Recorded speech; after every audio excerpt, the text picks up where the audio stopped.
Bonsoir tout le monde, je suis ravie de vous retrouver aujourd'hui pour une nouvelle vidéo. Vous avez pu voir dans le titre, en fait, tout simplement, c'est les jouets préférés que Lucie utilise. Donc elle a 27 mois. Plus l'enfant avance dans l'âge et plus vous voyez en fait que les jouets ont une durée de vie qui est très limitée, puisqu'en fait très vite ils se lassent et vous avez besoin de passer sur d'autres activités.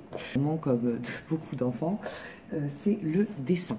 Donc j'ai pas investi dans de grands super crayons très chers, des feutres, elle a aussi des crayons de couleur. Bon, ce que je fais, c'est que je prends des feutres avec des mines assez épaisses, ce qui en fait permet de pas trop casser la mine, parce que souvent ils appuient, ils font des points comme ça, enfin le geste n'est pas du tout précis, donc c'est sûr que si vous prenez un petit crayon feutre à la mine très souple, très rapidement il n'y aura plus de mine. Donc là en fait c'est une mine assez dure, assez épaisse, ce qui fait que ça résiste au choc et au trait, il n'y a pas de souci. Ça peut les occuper beaucoup de temps, et là en ce moment on passe au pochoir. Donc je lui donne des petits pochoirs, donc elle fait les contours, elle colorie à l'intérieur, après elle soulève son pochoir, elle voit la forme qu'elle a fait, ça l'amuse beaucoup. Donc une autre activité que je voulais vous montrer, je ne sais pas si vous connaissez déjà, moi je ne connaissais pas du tout avant, j'ai découvert ça à Jouet Club. Donc en fait c'est un pot en carton avec à l'intérieur des billes de maïs soufflé. Voilà comment ça se présente. Ce sont des petites billes de plein de couleurs différentes. Je vais essayer de pas tout renverser. Voilà, plein de petites couleurs différentes. C'est du maïs soufflé et c'est comestible. C'est-à-dire que si l'enfant le met à la bouche, ça va fondre au fur et à mesure et ça disparaît complètement. Voilà, il n'y a plus rien dans la bouche. Ah, disparu. Donc en fait, il n'y a aucun risque d'étouffement avec. Donc il y a plein de petites couleurs. Le but c'est pas de les manger bien sûr, le but c'est de les tremper sur une éponge un petit peu humidifiée et de les coller sur une feuille de papier. Et là l'enfant peut faire des dessins, des formes, il y a du relief, il y a de la matière.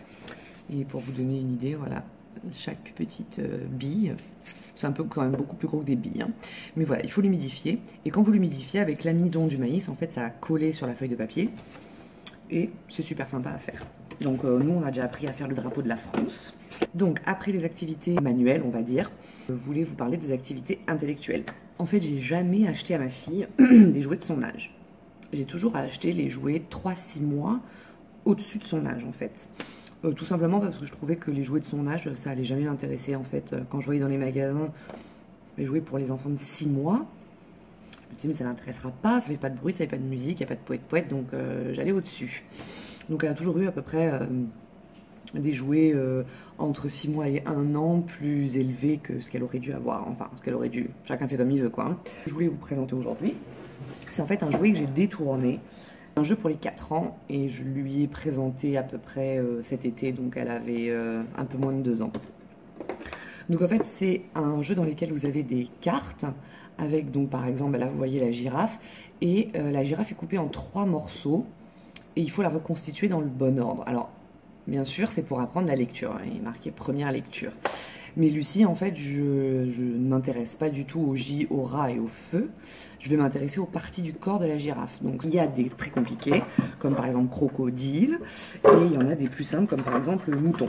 Le truc que je regrette, en fait, c'est que la carte, elle n'est pas aimantée. C'est-à-dire que, en fait, ma fille, elle est très particulière. Il faut qu'elle les positionne comme ça, vous voyez, si la carte elle est comme ça, elle va péter un câble. Donc bien sûr on joue à plat avec, hein, on joue pas comme ça. Et il faut absolument qu'elle la positionne. Donc bien sûr comme elle est pas précise vraiment dans ses gestes, la carte elle part comme ça. Enfin bon, donc ça l'énerve, elle n'y arrive pas, maman est dure, tout ça. Mais bon, je lui apprends la motricité, la précision, de se dire fais plus doucement, sois plus douce dans tes gestes, tout ça. Ce que je fais, c'est qu'en général je lui présente la carte comme ça. Donc c'est-à-dire une à l'endroit, une à l'envers. Donc elle va la retourner instinctivement et elle va la positionner correctement. Ça va lui permettre de recréer en fait une image qui est complètement dissociée. Et donc voilà, j'ai détourné un petit peu le jeu et je me dis que quand elle aura l'âge d'apprendre à lire, je pourrai me resservir de ce même jeu qui lui sera déjà familier. Et là, on pourra faire les syllabes. Ensuite, pour les jouets de son âge, un truc que je trouve vraiment génial, c'est les mini-puzzles. Donc ça, c'est des puzzles Disney. Donc ça, c'est le Père Noël qui lui a apporté. Donc c'est très pratique parce que en fait vous avez un maximum de 5 pièces, c'est des grosses pièces. Le dessin en fait est très bien coupé, c'est-à-dire que vraiment on peut pas l'enfant ne peut pas se louper sur la reconstitution du dessin puisque c'est vraiment coupé par objet en fait. Donc là il y a vraiment pas de, piège on va dire. Plus comme je vous disais c'est des grosses pièces donc on les perd pas. Voilà. Ça, c'est le Père Noël de chez Amazon qui lui a acheté. Et d'autres thèmes. Hein. Donc là, vous avez le thème Disney Baby, vous avez le thème Winnie l'ourson, vous avez le thème que Minnie, vous avez le thème que Mickey, vous avez le thème Nounours. Enfin, bon, voilà, il y a plein d'autres thèmes suivant le personnage préféré des parents, en fait. Ensuite, toujours dans la catégorie puzzle, entre guillemets, c'est un jeu que je trouve génial. Et Lucie adore jouer avec ce jeu-là. Donc ça, c'est pareil, c'est le Père Noël Amazon. En fait, c'est un jeu de logique. Donc vous avez 3 cartes, 3 enchaînements. Vous avez par exemple d'abord le petit œuf, le poussin, et ensuite la poule. On plante la graine, on l'arrose, ça fait une fleur. Voilà. Donc c'est un jeu de logique. Il y a plein de... Je crois qu'il y a 12 scénarios à l'intérieur. Pas 12, pardon, il y a 6 scénarios à l'intérieur. Excusez-moi, pas 12. Donc là, c'est pour les 2 ans. Hein. Là, c'est vraiment dans sa tranche d'âge. Donc ça c'est un petit jeu hyper pratique, là aussi pareil des grandes cartes qui sont crantées, donc l'enfant peut les rentrer. Ce qui est bien, je trouve, c'est que les crans sont tous les mêmes, c'est-à-dire qu'elle pourrait très bien arriver à faire rentrer cette carte-là dans ce cran-là.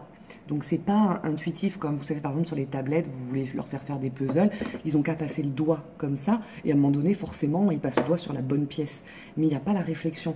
Là, il rentre, la carte elle va complètement rentrer dedans et là moi je vais lui dire ben, il manque pas une étape, la fleur on n'a pas besoin de l'arroser pour qu'elle pousse, voilà. Donc à ce moment là bon, ben, elle va enlever la carte et elle va introduire la bonne carte. Je trouve ça vraiment vachement bien et franchement ça coûte pas cher du tout, je crois que ça doit être moins de 10 € et Eduka on sait que c'est une bonne marque quand même pour jeu d'apprentissage avec un peu plus de réflexion. L'avant-dernier jeu que je voulais vous présenter, c'était le jeu des contraires. Donc ça, c'est un jeu pour les plus de 2 ans, et moi je lui ai présenté, elle devait avoir 18 mois à peu près. C'est un super jeu, je le trouve trop rigolo. Franchement, on s'amuse bien quand on fait ça. Donc en fait, vous avez 2 cartes. Donc par exemple, je vous montre, voilà, le verre vide et le verre plein. Donc bien sûr, elles sont détachables. Donc moi, ce que je fais en général, c'est que je lui en présente peut-être 3 duos, on va dire, et que je lui étale complètement et donc il faut qu'elle trouve le bon duo. Donc voilà, c'est super sympa, je vais y arriver, verre vide, verre plein, excusez-moi. Donc voilà, c'est vraiment un super jeu, il y a plein d'autres exemples, il y a construit, déconstruit, chaud-froid, ça permet aussi d'apprendre les saisons, très triste, les émotions, donc ça c'est bien, ça donne des clés à l'enfant pour, voilà, motricité, dessus-dessous avec un petit chat. Voilà, éteint, allumé, petit, grand, enfin bon voilà, c'est vraiment un super jeu. Ça c'est un jeu de chez Ravensburger. Et enfin le dernier jeu que je voulais vous présenter ce soir, c'est le jeu du Colorino, version Goula en fait. Donc c'est pas l'original, c'est pas le vrai Colorino. Je crois que le vrai Colorino, les pièces elles sont en plastique, les petites billes. Ici c'est des pièces en bois. Donc à l'intérieur vous avez des planches. Voilà, par exemple, et donc l'enfant doit placer les bons ronds dans les bonnes couleurs pour colorier en fait le dessin. Je finis avec un petit bémol sur ce jeu-là. En fait, j'ai 2 petits bémols parce qu'à force de l'utiliser, ben, on trouve forcément dans tous les jeux, non pas tous, parce qu'il y a des jeux dans lesquels j'ai vraiment rien à dire, mais moi j'ai trouvé dans ce jeu-là 2 désavantages, on va dire. Vous ne pouvez pas, par exemple, jouer à plat, même le sol dessus, parce que je sais pas si dans le Colorino, le vrai, c'est pareil, mais en fait, voilà. La bille en question, vous avez donc un petit plateau là ici. Si vous le mettez ça à même le sol, le plateau en dessous va dépasser. Donc votre bille, admettons que ça, ma main ce soit le sol, ça va faire comme ça. Donc ça va pas être bien. Moi je sais que ma fille, ça l'énerve quoi. Quand c'est pas nickel, ça la fait grincer. Donc du coup vous êtes obligé, si vous avez un enfant très, d'utiliser le cadre qui est fourni dans le plateau, mais ce qui fait que forcément vous devez tout sortir de cette boîte. Donc ça c'est le cadre dans lequel vous rangez toutes les petites billes du Colorino. Vous les mettez toutes là-dedans, mais au moment de jouer, puisqu'il faut poser l'image par dessus, ce qui va vous permettre en fait d'avoir du fond quoi, pour pouvoir poser tous vos trucs, bah forcément vous devez tout sortir quoi. Donc en fait vous en avez partout dans le salon, vous avez des petites billes comme ça partout dans le salon. Donc si l'enfant a besoin de chercher un bleu qui est à l'autre bout du salon, parce qu'à force d'aller et venir et de jouer, il y en a partout, bah, c'est pas évident, ça peut lasser l'enfant. Et aussi le deuxième point négatif que je trouve en fait à ce jeu, c'est qu'admettons, vous voulez faire cette planche-là, avec la maison, vous voulez faire vous colorier le jaune. Et puis ensuite, vous voulez passer à la fleur, qui elle est jaune aussi. Et bien, il faut que vous enleviez un jaune de la maison, puisqu'en fait, il n'y a que 5 jaunes, il n'y a que 5 rouges, il n'y a que 5 bleus, il n'y a que 5 verts. Et moi, je sais que ma fille, ça l'énerve, parce qu'elle aime bien voir tout son travail accompli. Et oui, voilà, elle aime bien, quoi. Donc, du coup, bah, ça l'énerve, parce qu'il faut détruire. Et elle veut pas détruire, elle veut garder, elle veut me montrer, elle veut laisser ça dans un coin, limite, il faut l'encadrer, quoi.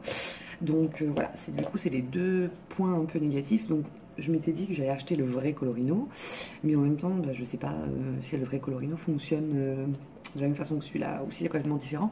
Je vous laisse me dire en commentaire comment fonctionne le Colorino, si ça vaut le coup ou pas que j'achète un autre jeu. Et bien voilà, la vidéo est terminée. J'espère que vous avez eu autant de plaisir à la regarder que ce que moi j'en ai eu à la tourner et que ce que j'en ai en fait à jouer avec ma fille tous les jours avec ces jouets-là. Je vous souhaite une très bonne soirée. Je vous dis à bientôt pour une prochaine vidéo. Ciao!